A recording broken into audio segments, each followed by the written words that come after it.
છોટાઉદેપુર જિલ્લાના જંગલોમાંથી ગ્રામજનો ટીમરૂના પાન એકત્રિત કરીને રોજગારી મેળવી રહ્યા છે।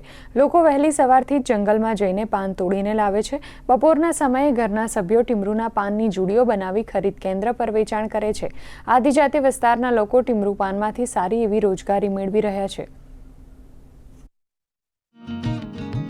સવારમાં વહેલા બધા લોકો ટીમરૂ પાન તોડવા જાય છે। 10-11 વાગ્યાની આજુબાજુમાં ટીમરૂ પાન તોડીને પાછા ઘરે લઈ આવે અને બધા બેસીને જે જોડી બનાવવાની છે જોડી બનાવીને તૈયાર કરીને સાંજે 5 વાગ્યાની આજુબાજુમાં લઈને જે ટીમરૂના પાનની ખરીદી કરે છે ત્યાં વેચવા જાય છે।